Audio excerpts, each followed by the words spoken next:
Bom, pessoal, o quadro de Olho na Educação, olha só, hoje um assunto super importante, porque nós vamos falar sobre o Enem. Hoje, mais especificamente, sobre língua portuguesa, porque é certamente um assunto, uma disciplina que cai e cobra bastante dos alunos. Estou aqui com a professora Isabelle, tudo bem? Muito obrigado por nos atender aqui no quadro de Olho na Educação. Muito prazer. Bom, para a gente falar sobre a língua portuguesa, a redação, o que mais cai no Enem, porque certamente muita gente tem dúvida, português, muita gente acaba achando que de repente, puxa vida, português e tudo mais, de repente vai lá e acaba se lascando, né, professor? Sim, é uma prova muito desafiadora, né? O Enem por si só, ele tem o grande desafio de acoplar ali muitas questões num período curto de tempo, questões muito densas que demandam um nível de leitura extenso. Os alunos eles perdem muito tempo, né, lendo as questões, então eles acabam se perdendo muito em relação a isso, ao volume de leitura de toda a prova, até juntando com as provas, as questões de ciências humanas, né, a prova de linguagens acaba sendo bem mais pesada nesse sentido, assim, e é uma matéria muito importante, né, se a gente for pensar o peso de linguagens e sobretudo o peso da redação, não tem como um candidato ignorar, né, esses desafios na hora da prova, pensando no seu resultado. Bom, tem que mandar bem interpretação de texto, né? Porque não é só decorar as coisas, tem que...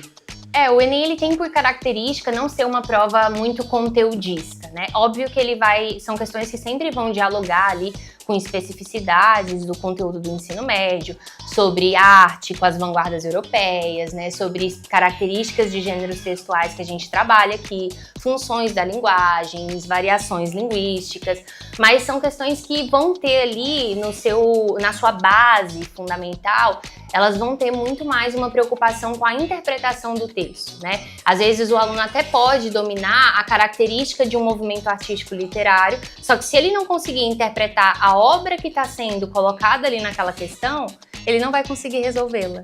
Então é uma prova, antes de tudo, né, que vai requerer aí um domínio da leitura que o aluno consiga acessar de maneira rápida, de maneira estratégica, né, e com uma facilidade assim para conseguir também variar as leituras ao longo da prova. Isso é uma grande característica também do Enem, a diversidade textual. Então você vai ter obras de arte, você vai ter textos jornalísticos, tirinhas, você vai ter textos narrativos, textos literários, né? Então é um grande desafio. Bom, e nesse caso, claro, quanto mais as pessoas, os estudantes lerem, melhor, né? Com certeza, com certeza. Quanto mais o aluno lê, quanto mais o aluno estiver exposto a diferentes tipos de texto no seu dia a dia, né? Então é muito triste, eu falo muito isso para os alunos, né? Quantas vezes eles se esquecem da importância de ler o jornal ou de consumir, né, algum tipo de canal que seja de fato que traga notícias, né, que tem uma diversidade de texto. Eu falo para eles, o jornal é tão rico porque ele tem uma diversidade, né, de movimentos, de informação, de argumentação, e os alunos às vezes eles ficam muito mais só num tipo de texto, né? Eu vou ler esse livro aqui, essa narrativa. Já é um desafio encontrar muitas vezes um adolescente que hoje realmente tem um apreço pela leitura, e às vezes quando que coisa, né, professora? Que triste. Coisa impressionante isso, né? Isso é muito triste, é uma perda. Por que isso? É pela, sei lá, tecnologia? Eu acho que sobretudo o advento da tecnologia, sim. Porque quando a gente olha, né, o peso da tecnologia da vida dos adolescentes hoje, é sobretudo sobre o tempo que eles perdem na tecnologia. Nossa, meu Deus. Então, assim, eles passam muitas vezes à tarde, né? Eu, às vezes, trabalho propostas de redação que vêm com essa discussão do tempo de vida que a gente destina para a tecnologia, e aí eu faço muitas vezes eles olharem ali no celular o tempo de uso, e às vezes em 24 horas eles estão ali na média de uso destinando 8, 9 horas para redes sociais. E aí esse tempo, né, que acaba sendo engolido de fato, faz com que os alunos eles não observem outras atividades para ocuparem aquele tempo. Então é realmente muito absurdo e compromete muito, né? Porque você passa o dia inteiro, a tarde inteira, consumindo conteúdos que não trazem um estímulo de leitura e interpretação, como vai requerer uma prova como essa, você fica ali perdendo grande parte do seu dia com um cérebro que não está sendo, né, de fato trabalhado, não está se movimentando, né, para desenvolver as capacidades cognitivas, acadêmicas intelectuais que a gente porque espera. o cérebro é um treinamento também, Exatamente. né? Se você lê mais, Exato. Se você não exercita, ele atrofia. Então é realmente muito desesperador, assim, eu acho uma realidade muito complicada. Assim como o advento das inteligências artificiais, né? No caso da redação, é uma situação muito complexa para nós também, porque tem muitos alunos que acabam encontrando, né, nessas ferramentas de IA, uma ferramenta para substituir todo o trabalho, só joga lá toda e a acabou, tentativa, sim, exatamente, porque também é uma geração muito imediatista. E aí, quando a gente pensa no trabalho para uma prova, né? Obviamente, no Enem, ele não vai ter acesso a uma inteligência artificial. E aí ele vai se ter complica. Sim, vai ter que construir um texto ali pela própria voz, tendo que trabalhar uma autoria que foi desenvolvida como? Né? Então, é um grande desafio. Pois é. Bom, temos aqui 5 conteúdos que mais caem em português no Enem. Já eu vou perguntar para a Isabelle, né, se ela tem alguma dica de tema que pode cair na redação e tudo mais. Mas antes, bora falar um pouquinho sobre isso. O primeiro tópico aqui que eu preparei, a professora Isabelle já falou, que é leitura e interpretação de textos. O segundo tópico, estrutura textual e análise de discurso. Por favor, professora. Esse tópico, ele acaba dialogando muito com o outro, né? Porque para você ler e compreender bem um texto, certamente se você tem um domínio sobre a estrutura, sobre a forma composicional daquele gênero, fica muito mais fácil de você interpretá-lo. Então, fica muito mais fácil de você mobilizar ali os recursos que estão em destaque naquele enunciado, né? Então, a parte de análise do discurso e de estrutura de gênero é muito sobre isso, sobre você ter o domínio sobre aquele tipo, aquela tipologia textual e também compreender qual é o contexto de produção daquela obra. O contexto de produção envolve o propósito, envolve a situação de interlocução, envolve quem é a pessoa que escreve, para quem escreve, né? Por que escreve. Então, todas essas especificidades dentro do texto, né, elas são muito importantes para que a gente de fato possa de fato se conectar com ele, né, e aí extrair aquilo que a questão demanda, extrair a nossa leitura, né, a análise do discurso ela é muito sobre isso, é sobre a nossa leitura do texto, a nossa leitura do mundo, entender que a interpretação ela tem a sua beleza em função da incompletude. Existem muitas coisas do texto que não são preenchidas e elas são preenchidas através da nossa própria interpretação. Bom, tópico 3 aqui, leitura e artes. Em relação à arte, é muito importante lembrar disso, né? A prova do Enem de linguagens, às vezes os alunos acham que eles vão se deparar somente com textos verbais. E não, né? Vão ter textos não verbais e vai ter obras de arte, né? E aí, qual é o desafio disso? É outra questão que me faz sofrer muitas vezes na cultura, né, dos adolescentes, de não dialogar com a arte, de não conhecer a arte, não visitar museus. Muitas vezes se deparar com um quadro e só ver o quadro na sua função legal, decorativa, bacana, né? E não interpretar de fato. Então, ter esse cuidado, né? No Enem, principalmente quando a gente está falando de textos não verbais, é muito importante que o candidato observe ali qual que é o título daquele quadro, quando ele foi produzido, né? Qual é o movimento artístico que está ali sendo colocado, conheço esse artista, não conheço, né? Quais são as imbricações ali daquele enquadramento, por que essas cores, né? Por que chamar a atenção para esse posicionamento, qual é o objeto que está em jogo, o que eu observo e de que maneira esse quadro me observa. Então é muito importante a gente olhar com muita sensibilidade assim, para as obras de arte e conseguir, né, de fato também ter um certo domínio aí dos movimentos artísticos, porque isso é um conteúdo muito importante. Às vezes a história da arte acaba sendo um pouco negligenciada pelos alunos, mas é uma matéria fundamental. Boa dica. Bom, vamos lá. Quarto item que eu separei aqui, gênero textual.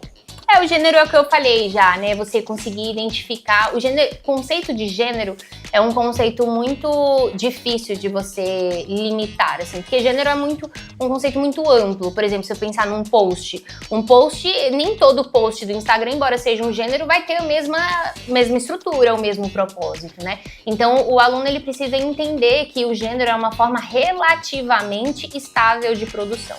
E esse relativamente é muito importante porque não basta simplesmente, é uma carta, então eu espero a data, o lugar, um vocativo, a mensagem de despedida, fim.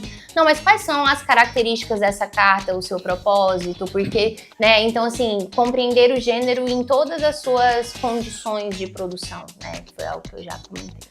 Variação linguística. Variação linguística é um conceito muito importante também, diz respeito ao fato de que a nossa língua, ela não é estável, ela está sempre em movimento porque ela é um organismo vivo.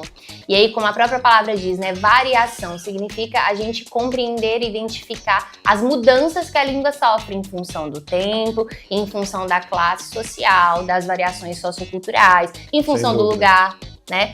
Em função do nicho, né, que a gente ocupa. Então, se eu estou no meio de médicos, eles vão ter um vocabulário que é característico da atuação deles, né? Na realidade de um professor é outro vocabulário ali mobilizado. Então, a variação linguística é muito sobre isso. Bom, vamos lá, professora. Talvez é o momento mais aguardado aqui da nossa entrevista. Que aula que está dando a professora Isabelle aqui para você que vai prestar o Enem, aula de português aqui no quadro De Olho na Educação.